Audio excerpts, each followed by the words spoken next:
grab a drink, pull up a chair, and settle in, because you're in the Basement Lounge.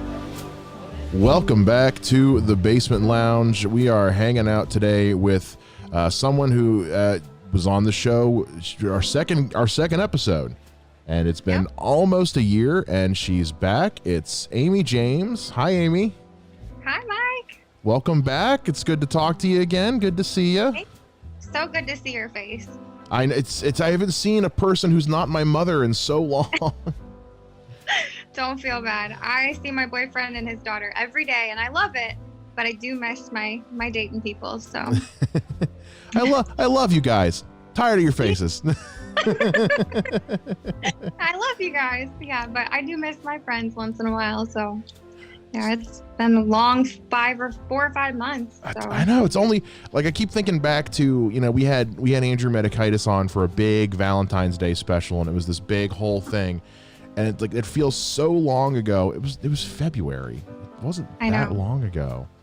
No. And just it's crazy. But well, speaking of the boyfriend, we wanted to catch up and see how, because you've had a lot in the last year. Things have changed so much since last we spoke to you. I know. I am graduating from Miami in 3 weeks, which is so exciting. 10 years later. Because you had just started back last year, right? Yep, I was at Sinclair last year, and I had to go back and finish some music courses at Miami, but I will be all done in the next 3 weeks, and I will get that diploma, and I'm so excited. Well, congratulations, first of all, because going back to school when you've been away, it's not easy. Yeah, I'm 32, and I have to tell you, when I was on campus before coronavirus, I was just like, I was a fish out of water. I didn't know how to handle myself, but I had some really amazing professors who were like, hey, this is Aimee. She's just a little bit older than you guys, and stand up and introduce yourself. And I was like, okay. So, but I had some professors that made it a lot easier on me as far as interactions in class. And so it's great. It was definitely a worthwhile experience. So I can just imagine. It's like, hi, I'm Aimee. I own a house and a car, and I have a job. I have a job. Yeah. I'm actually a little ahead of you guys. I'm just, Right. And I kept freaking out that they would realize that I was 10 years older, and everybody was so nice. They're like, no, you look like one of us. I was like, oh my God, don't flatter. I was trying so hard. I had the leggings, and I was trying so hard to look like a Miami girl again. Oh, so. going full. I have to call it Han Solo season, because right. the girls always wear the black leggings, the boots, and the puffy vests, and it's like, okay, it's every fall is Star Wars cosplay season in college campuses, it seems. I own a puffy vest. It may or may not be glitter, but it's puffy. I would expect nothing less from you. Right. Because when it comes to any outfit, no matter whether you are teaching a piano lesson or just schwitzing around for the day, it's sparkly and flashy. I remember when I came over to your house for the last time you were on, you were like, okay, I'm glad this can be just audio, because I look like a slob. And I show up and you're this beautiful black dress and your hair and makeup's done. And I'm like, okay, cool. Makes me feel great. I've been that way since high school. I was bullied quite a bit as a kid about the clothes that I wore. So I realized in high school, if you just always dress how you want and dress what makes you feel good, you're going to feel good no matter what anybody wants to say about you. So that's kind of why I'm always dressed up. You are. I was pulling pictures. I was making the promo graphic for the show. Yeah. And it gave Photoshop a really hard time, because all the dresses were so sparkly that it couldn't follow the borders. That's so funny. And you did such a nice job on that. Thank you. Woke up to that at 5 a.m. this morning. I was like, oh, that's awesome. So that was cool. Insomnia hit me pretty hard last night. But so you're finishing up at Miami, and now we mentioned boyfriend and his daughter. Now, is this the same fella you were seeing a year ago? So you guys are still together? Still together. It'll be 2 years in February, which wow. So I'm trying to do the math. I'm I think it's a year and a half at this point, but either way, it's 2 years in February. So that's fun. Yeah, it's been fun, and it's nice having someone who like is super business savvy, like helping me with like a lot of the things I've been doing. And he's just great. Like he treats me really well and Good. I love him. Because if he didn't, we'd have to have him on the show and like, hey, so got some things we need to discuss. Jerry Springer. like those old radio shows where like the lady would call in and like complain about her boyfriend cheating on her. So like they'd call him at work and prank the crap out of him. Oh my God. No. Not for me. No. Oh boy. Well, that's great. You guys are still doing good and good relationship with the little one, I'm assuming. Oh my gosh. If you can't tell. Yeah. I have been doing so many crafts with her. Like my parents were big on like doing crafts and all these fun things like baking. So we've made like just in the last week, I made her a little concrete hand. Like I made her do a hand print and we decorated it. And we've baked cupcakes and made sun catchers. And I taught her how to bead necklaces and make pot holders. And so what's a sun catcher? Yeah, we make these sun catchers. You like paint them and then you hang them up in her room and it's super cool. So, are they like, because I know what a dream catcher is. Yeah, it's a sun catcher. So it's like a stained glass type thing. Oh, okay. Oh, cool. Yeah, they're super cute. And she's got them all over her room now. So that's great. Well, that's really good. You know, I come from a blended family of my own. So it's always great when you can have that kind of relationship build and because she's how old? I mean, she's 5. Yeah, she's 5. so she's young enough. You can start now. Yeah, she told me today that I was the nicest person in the whole world, and she almost made me cry. So, aww, she's so sweet. Like she really looks up to me, and it like makes me super happy because I don't have children, so kind of like. Was being a mom ever something like on your radar? Oh, absolutely, it was. But with polycystic ovarian syndrome and the health issues that I suffer with, I would rather look out for a future human and not procreate. So I can't argue with that. I mean, I just don't want to have kids. So yeah, they're great, but they're great when there's someone else's. Like, oh, absolutely. When I can take them back and say, I'm done with it. All right. Thank you. Right. I'm good. We'll do this again next month. It's fine. Yeah. So, and then piano teaching, music teaching. So with the shenanigans of 2020 going on right now and the world being what it is on a complete paradigm shift, how's that been going? I can't imagine it's been easy. It has not been easy. However, I am launching a new business avenue. Okay. It's kind of cool. It's virtual lessons. I've been teaching virtual lessons all summer to my students that I already had. And they're doing so well with it that I was just like, I need to do something more with this. Mm-hmm. And I started like listing the benefits of like online lessons compared to like what I did, which was drive every week for 13 years across town. Like we did the math today, and my parents were in the car for about 1,000 hours between age 6 and age 18 to get me like piano lessons. So that's so long. Imagine like not having to drive and like, you don't have to drive and you're safe, like no mask required, like, and you still get the one-on-one instruction, and it's working out really well. And I'm going to start like marketing this and get myself out there because I think it's a great thing right now for people that are maybe working from home and like we can't do all the things that we want to do. So why not learn something like piano or pick up a new instrument? So, and we've been seeing that a lot as people have been finally delving into hobbies or new things that they've always wanted to try, always been putting off because they didn't have the time, didn't want to take the time, and now it's like, what the hell else do you have to do? I mean, I picked up a ukulele. I've been like, you're the third person I know that's done that. So many people have been picking up ukuleles. Yeah, I love playing my little ukulele. I don't get to do it as much, but I've picked up like painting and knitting, and I've been like just going hog wild on artsy stuff. So meanwhile, I've got 3 bass guitars sitting over against the wall I haven't touched, and I feel like they're judging me. But silently judging you. Yeah. Oh, they're bass guitars. Nobody can really hear them anyway. It's fine. That's funny. That's funny. I'm kidding. Yeah, I've seen a lot of people like baking bread, learning how to bake bread. I mean, my little brother makes bread all the time anyway, but like he started making pretzels, which were just the best.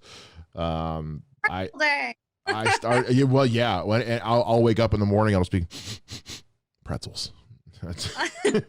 I made a brisket for the first time today. I've seen a lot of people getting into doing this, podcasting and YouTubing and streaming and stuff, because the hell else you gonna do? I know, not get sick. That's the goal. Yeah. You wear a mask, and you stand 6 feet apart from each other. It's not that freaking hard. I've been avoiding people at all costs my entire life, and I can tell you, I turned out just fine. So you are so funny. Thank you. Yeah. Go ahead. No, go ahead. No, I don't get the problem with the masks, but I just, I would always wear a mask just to protect someone else, but that's just me. So yeah, I saw a great metaphor for it today, which is, how in the wintertime when you go out and you breathe out and that cloud comes out, that's what's going out now. You just can't see it. And imagine how far that travels and how much of that comes out. We all love around Christmas time going like, look, I'm a dragon. But now it's like, yeah, well, now you're a dragon that breathes plague. So it's that's true. No, and it is a plague, and people we've been overdue for one for a while. So I feel bad. I used to love quoting an episode of The Office where Dwight is like stuck in a line and he's like, there's far too many people. We need a new plague. And I used to joke about that. And then it happened and I was like, shit, damn it. Okay. My bad. One of my favorite lines from The Office too. And it came true. I was in Cleveland for a big concert, like the week that all hell broke loose in Ohio. And I was like, oh, okay. At least I got to go do that. Yeah. But yeah, I was so for Father's Day, I got off work at midnight and went to Bill's Donuts because it's just something we always do for Father's Day. We go, there's a tree dedicated to my dad over in by the Phrase, and we go have breakfast by the tree. So I'm in line, and the way Bill's Donuts is set up right now is like you go in one way and go out the other way. They have 6-foot markers, and there were these two guys that were just like, they didn't care how close to me they stood. And like, no matter how much I seemed to like move away from them, they just kept moving with me because they thought the line was moving. At one point, I'm inside this little double door section that's only like 4 feet by 4 feet. And they come in there with me. And I'm like, I'm wearing a mask. Like, do y'all not take the hint right now? Like, stay away from me, please. I don't get it. I was at the paint section at Home Depot, and some guy was coughing, and he was walking into like the little protected area where the paint people were like, mixing up the paint. And he's like, do you guys have this color? And like, I'm like, what are you doing right now? And these women are like, oh, but I don't understand the basic disregard for other human lives. Like, I just kind of sound like a asshole when you're like, you know what I mean? Yeah, you gotta sugarcoat it, asshole. I know. You just sound that way, like, oh, it's just the elderly, and like, it's just the weakened people of our society. And I remember I have an anti-vax friend, I think I told you this, who's oh yeah, I don't get that.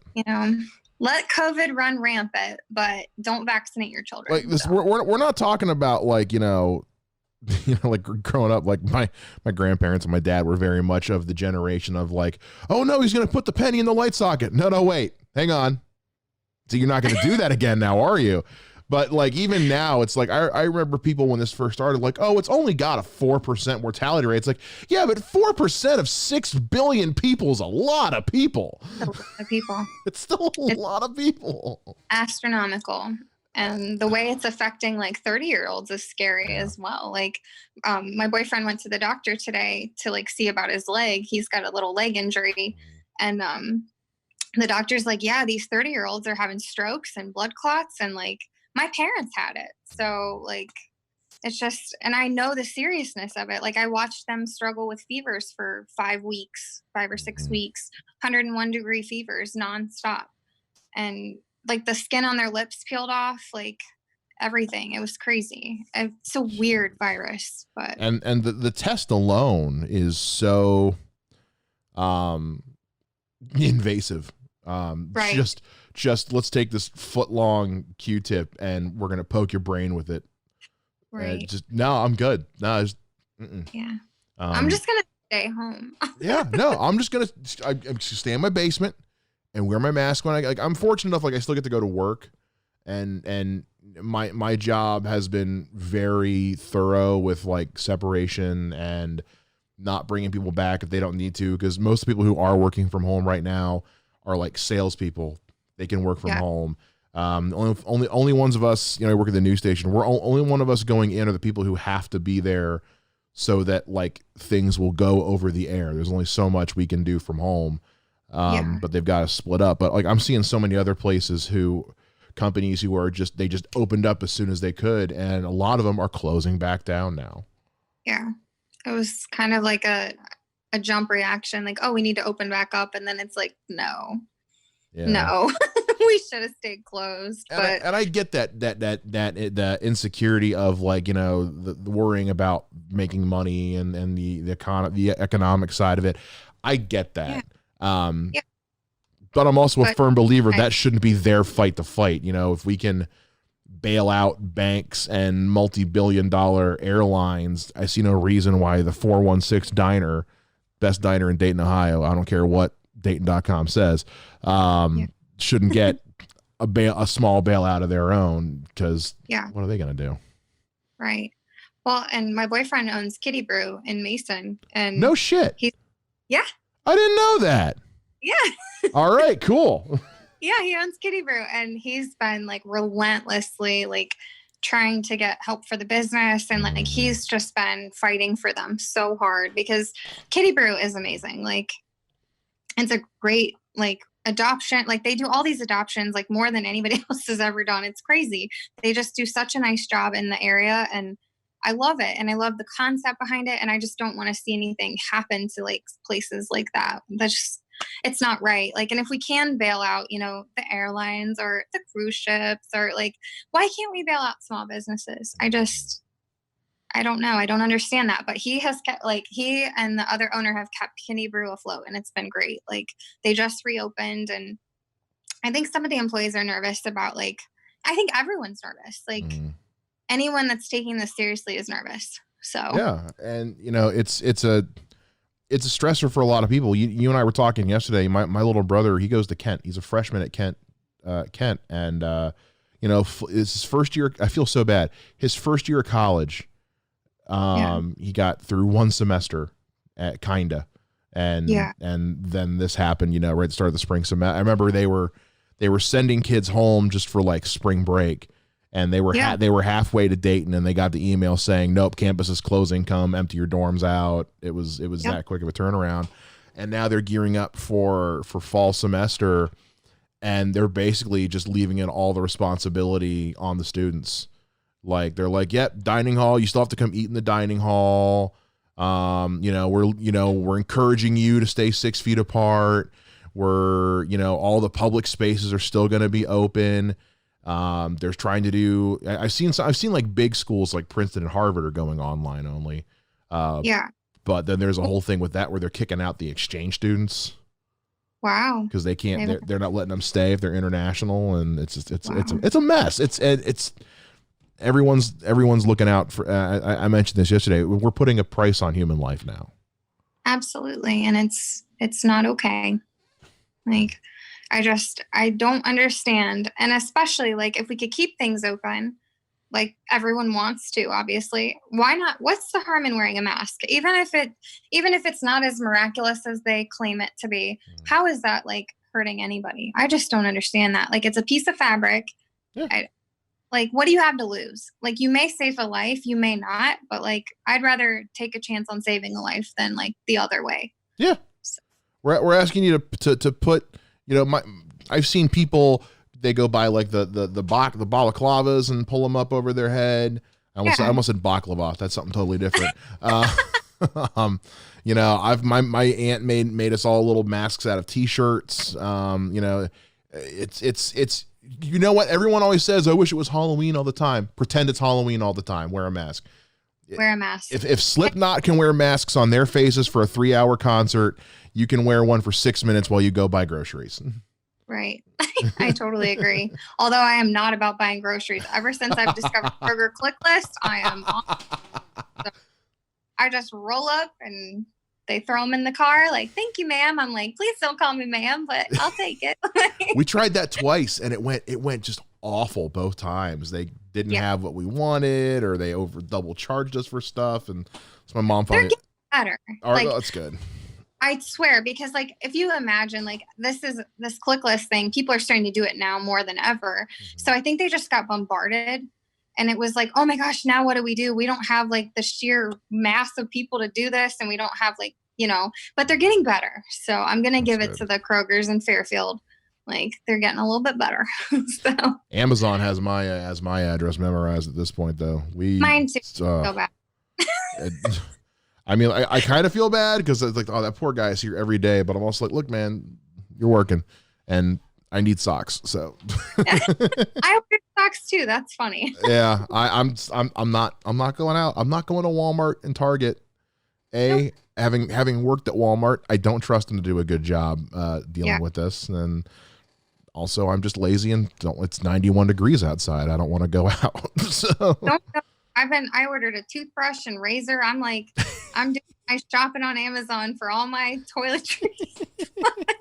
I'm like, I have no shame in my game. Like, bring me my razors. Have you ever gotten one of those little Amazon button things you can get for like your laundry detergent, something that you order all the time? And it's literally, it's like a button, little electronic button, and you just press the button and it tells your Amazon account, order more laundry detergent. And it just, oh my gosh. No, but I got some friends back in South Carolina that have like all their regular stuff. They just ordered on Amazon because they live like out in the country, and they just, when they're out of it, they hit the button and it orders it on their Amazon account. And I'm like, that's too cool. Seriously, when I think about, we're the same age. I think about growing up in the 90s, and like the first time we had internet in my house, dial-up AOL internet, or the first time I ever saw someone with a cell phone. I remember being in college and my professor was talking about, Apple's designing a special iPod that's going to be all touchscreen and it's got a phone built in. And I'm like, okay, whatever, sure. Right. And then like now I got mine sitting right next to me, and it's and they take better pictures than like an expensive camera, which is crazy. Really I love the cameras on this thing. Photos are amazing. I'm taking pictures of flowers and nature, and like it looks beautiful. I don't understand how they do it, but it's because I have two friends who are photographers, and they hate it because it's like they spent they have a business and thousands of dollars of camera equipment. I'm sitting here kind of just click. All right, cool, I'm done. It's so funny because my friend today was like, can anyone give me camera recommendations? And I started to type out iPhone 11 Pro Max. Like, this probably isn't what she's looking for, but seriously, girl, get one. That was the main reason I upgraded to the 11. I was like, oh, that camera's so nice. Oh, that's what I got. The 11 Pro Max. I had to have the big one because I'm like, oh, really? Yeah, I've had an iPhone 8 for so long. I had it for years and years and never upgraded. And I was like, you know what? We're going big this time. So I went all the way in. I did the same thing because when I first got my first smartphone, I was working at Walmart.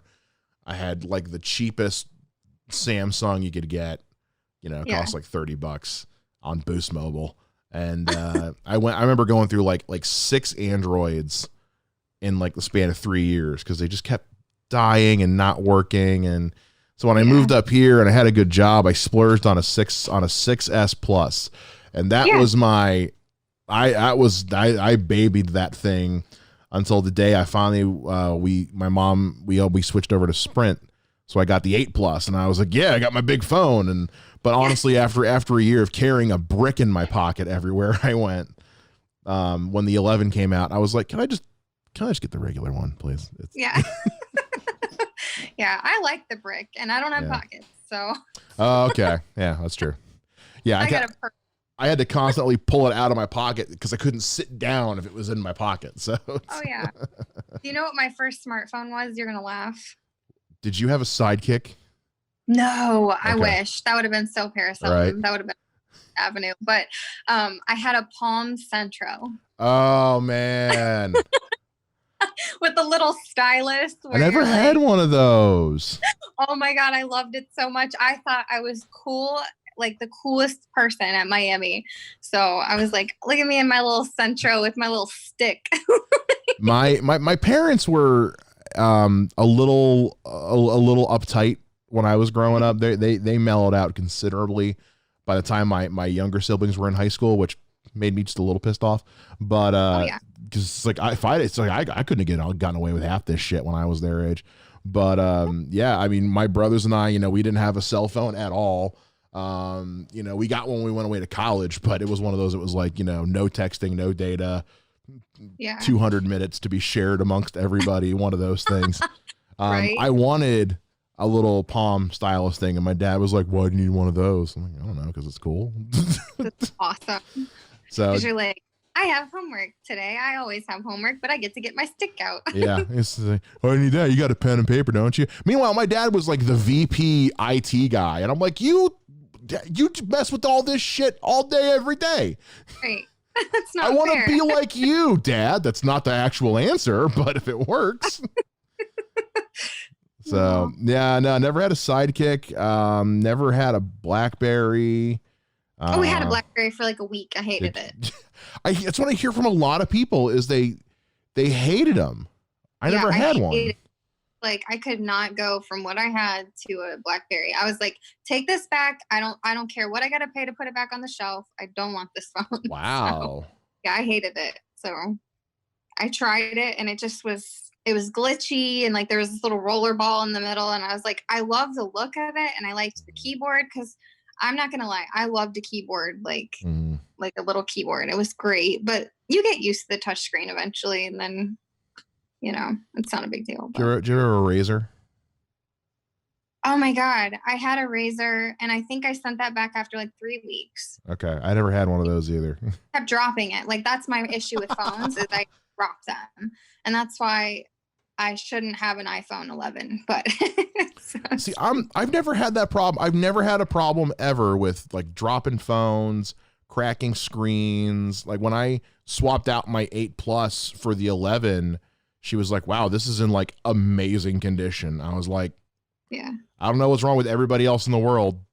Never been. Maybe it's because I baby my shit. I don't know, but no, I'm just super clumsy. Like I just got a new bike. Like I've been trying to ride bikes and be super active, and I realized today that I can't turn the bike yet. I can go straight for a long period of time, but when it comes time to turn, I kind of got to get off of it and then."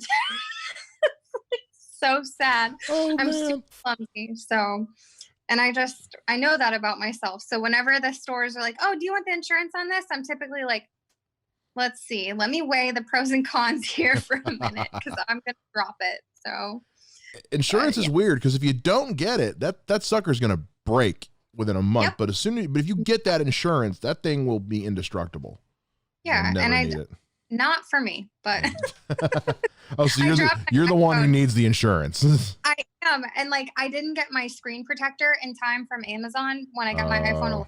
I dropped it before the screen protector came and it scratched. And I was like, this is just like ruined my life, but that's okay. Like first world problems. So. When I got my 8 Plus, I left, how you get that plastic film when you get the new phone. I left that on there until I had the actual screen protector, and it made it so hard to use the phone. But I was like, no, I'm putting something's going to be on this screen until I have a piece of glass sitting over it. Oh. I actually bought when I went camping last year. I bought this like special super industrial strength protector case for my phone. One that you had to like. You had screws, like you had to unscrew it, pull it apart. It had like 6 layers of protection. It made my phone weighed like 6 pounds. It weaponized my phone. I've got like a little girly Kate Spade one on, and it's like, it says it's military grade, but we'll see. So I splurged on the OtterBox at the Sprint store, and I'm not saying that because they're paying me to. I'm just a fan. But if they'd like to, OtterBox, I'm a big fan. Even though you are expensive. So, but man, it's what a less than a year it's been. I know. I just can't even. And when we talked the last time, we were at my house, which was really cool. And it's just like now, like it just feels so good to even get to talk to you. So I know like, I miss everybody. That's my mom, and that's part one. I mean, I will say like this show has been a bit of a saving grace, because it's like, cool, at least I can force someone to talk to me for half an hour a week who's not because my mother wouldn't come on the show. I want to make this clear. I invited my mom to come on. She's a private person. It wasn't like she was like, ew, God, no. I mean, she did say, ew, God, no, but it was more of a like, no, she's very shy and very private. But my parents wouldn't come to Gem City either. Like when we were filming, like, they're very like shy and kind of, they're not shy like when you meet them, but they're not like, they would just be embarrassed, I guess. Like if they just showed up like on set, they'd feel like out of place. That probably, but yeah, I miss everything. I miss Don. I get to see Don Smith tomorrow, which good. I'm super excited. Yeah, I'm teaching him his first online lesson. Wow, look at him still going with it. Yeah, I know. And I was like, I haven't seen him in so long because, with all this stuff. And he said, hey, how about those online lessons? And I was like, yes. So I get to teach Dawn tomorrow. And he's like, I haven't practiced. I said, oh, don't worry. We'll start somewhere. Like, we'll figure it out. So you're not alone, Dawn. My students have been doing so well. Like, I'm thrilled. Like I think it's because they have more time to practice, but right. Yeah. So you're online. If people want to sign up for online lessons, how can they do that? So I have a website, pianoaj.com. Okay. And you can Google me. You can look me up on Facebook. But there is an online form that you just fill out to like register for online lessons. It just goes straight to me, and then I will call you and we will set up a time, and it's pretty cool. And I made like my studio policy super simple. So like, it's just cut and dry. So there's none of this like, oh, if you miss a lesson here, blah, blah, blah. So it's super easy. Like, and I think it's really user friendly too, the way we set it up. So. And you're just doing them through Zoom or Google Meet. Okay. It just depends on, some of my kids likes Google Meet a little bit better. So I think it's because that's what the schools have been using, I think. Yeah. I think so. And Google Meet is nice because there's no like time limit. Like if Zoom makes you pay for the longer extended time, and I do teach hour-long lessons sometimes, so it's kind of like, we'll just do Google Meet. Yeah, I know what you mean. But yeah, it's been great. Like they just point the camera at their piano and I can see them, and I play by ear, so like if I hear a wrong note, I can like point it out and figure it out without seeing them like the best. So, but the way that I've got it set up is, it's pretty cool. Like, I can't believe that like you can take piano lessons online. I'm like, this is so neat. So that's so cool. That's so great that you can, because when you're something that, and it's great that you're confident enough and your own skill set to where because there's a lot of people out there who probably be like, I'm not sure how I could teach a piano without being able to be there and see it, and so to have that confidence in your own skills, to where you're like, I think that'll probably instill a lot of confidence in the students themselves. And I think a lot of my kids were worried, like when we started this, so that they didn't think they would improve. I have to tell you, they're improving better than when they were in person. Don't ask me why. And like I said, I think it's because they've got more time to practice. Mm-hmm. But like my kids are flying through their books. Like one of my students is 13, and his mom texted me and she said his grandma was listening like through the door, and we are just so excited because he's playing so well. And like, that just, that makes my heart so happy. That's so good. Probably because they're also like, they're at home and they're in their comfort zone, and they can just. Yep. Oh yeah. Like, Oh. how awesome is that? That you don't have to like go to somebody else's house and like, I don't know. My parents were my chauffeur for for a million years. So like, I can tell you, it's definitely more parent friendly.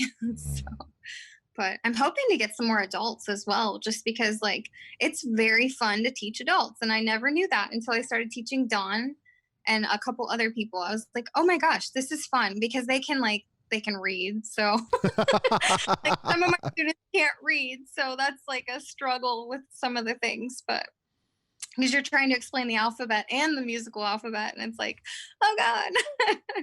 Oh, But that's yeah, funny. so adults are really fun. Like, I enjoy teaching them, so That's great. I do miss the Crown. Like, Oh, I know. they're closed. Close or just Well, for the rooftop bar is okay. closed. So yeah, I called yesterday because I have a piano bench up there, and I'm like, hey, can I come get my piano bench? And nobody would answer. So Oh I'm like, no. and then I figured out that they aren't open right now. So Well, I mean, if it's yours, probably just yeah, it's fine. just go get it. Yeah, they don't have a problem with me doing that, but I'm just like, I'm so bummed that they're not even open, like serving food. Like, yeah, and with them being part of a hotel though, and there's so many people just in and out of there, I'm sure probably it's just not even not feasible. Yeah, because I just saw just now on Facebook today, Toxic is going to be closed for a couple weeks, or no, they've been closed for no, I'm sorry, 416 is opening back up this Thursday. Toxic is going to have to close down for 2 weeks because I guess somebody tested positive, so they have to get everybody else tested. Heart tested positive too. Heart Mercantile. Oh no, really? Yeah, I think they're closed right now. So yeah, wear your masks, people. I know. Wear your masks. Save our Dayton people. like now there are people like making like cool designer masks now, so it's not just this crappy little white thing that doesn't fit your face. Like they're making masks sexy. Come on. Yeah, I know.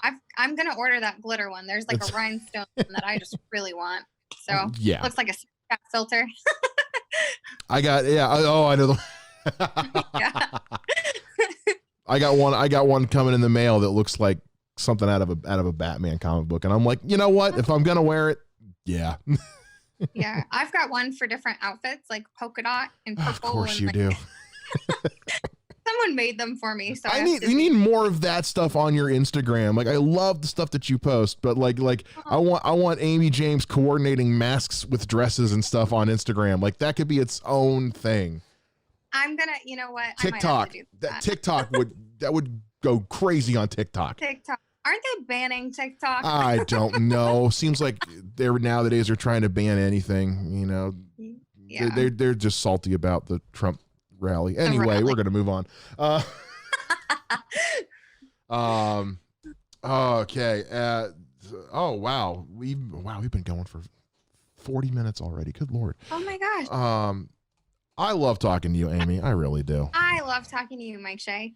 and we're about out of time, unfortunately, but just, pianoaj.com is where you guys can go to sign up for piano lessons via Zoom and Google Meets with Aimee. You are just about done with the degree. Yeah. Getting ready to graduate. 3 more weeks and it's done. I'm done. Never no more. again. And then you get to join the lovely world of paying back student loans. Oh, I know. I've been paying them back because I don't know if you knew this, but I'm a cosmetologist as well. I didn't know that. Yeah. Okay. Well, next time I need my eyebrows did, I'll come talk to you. Yep. I'm an Aveda girl, so. Well, there you go. So, and now, well, it's okay. So I wouldn't suggest doing that for during COVID, but No. I finally got my first haircut. Finally, it got to the point where I was like, I got to go get it done. And it was, oh man, it was a process. It was like check in online. Okay. You go walk in the door. Like, what's your name? Okay. Go sit in your car. We'll call you when we're ready for you. It was thorough, and having to work around the mask, I was like, oh, this is going to be uneven as shit, but it's fine. It looks good. Thank you. It looks better now that it's growing in a little bit. Every time I get my hair cut, I get it cut real short. You can see just how much I'm starting to lose my hair. I'm getting the Grandpa Lou thing going where it's going in the middle, but around it it's still thick, and then it's going to have that circular crown of hair. At which point, Hey, you know what? I suffer from hair loss, so I feel you on that. I struggle so much, so from autoimmune stuff. Yeah, no, I know. Yeah, trust me, I know how that is. Yeah. But so, Aimee James, thank you so much for coming on today. You're welcome, my Shea. Thank you so much for having me. Of course. And we'll have you back again because we're coming up on the end of the first season, guys. So season 2, we'll get Aimee back on here, and maybe and if you write any more music and you want people to hear it, you can always send it my way. Oh, you are so sweet, and I've been writing, so good. Always love to share your stuff when because we loved the Dayton Strong video and song. We loved the one you did for COVID. Which was great. We played that on the live show. So next time you get one and you're ready for people to hear it, just let us know. You are awesome, Mike. Oh, so are you. Thank you so much, Aimee. Yeah. All right, guys, that's going to do it for this week's episode. So we are going to bid you adieu, and we'll be back again next week with a brand new episode. Make sure you guys are sharing this with your friends. If you don't share this with people and new people don't listen to the show, it kind of defeats the whole purpose. So make sure you share this and follow us on all social media, Twitter and Instagram at TBL_pod. And until next time, I'm Mike Shea. And as always, live well, rock on, take care, and bye-bye.